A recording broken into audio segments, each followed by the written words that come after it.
I'm Ryan Kennedy. And I'm Kristen Remington. Thank you for keeping it here with us at 5:30.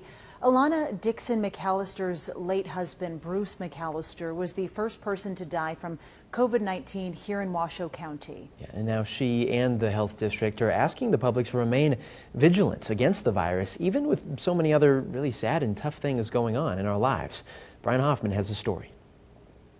I see it posted on Facebook. Everyone thinks it's still that it's some like weird hoax, and they're like, well, if that's just the case, then it's just the flu. It's something that Alana knows all too well is not just the flu.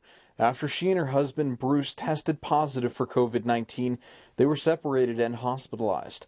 5 days after getting the positive results, Bruce passed away.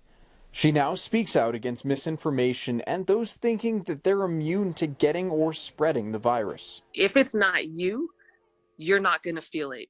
If you're not that person who's had the virus or lost somebody from the virus, you will never understand what it's like to be in my shoes and to see, people just take their life for granted. The Washoe County Health District continues to urge the public to use caution against the virus. There's a lot of different reasons people wear masks, but really just making it clear that it is a symbol. It is a symbol of, you are trying to do your best to prevent the spread of COVID-19. While some businesses like Costco are requiring masks, most shops are not, and there's no government mandate requiring anyone to do so. You can't ignore what's going on around us in Washoe County and the world right now. This is a disease that is killing innocent people, and whether or not you want to wear a mask is obviously up to you, but we highly encourage it. The important thing to remember is that we're still in the middle of a pandemic, and precautions will save lives. We have to keep it at the forefront of our minds, because the moment that we let our guard down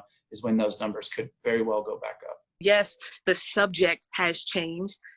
People are starting to be more lax, but the threat is still imminent. It's still there, and it's not something that just disappears overnight. Covering the story, Brian Hoffman, 2 News.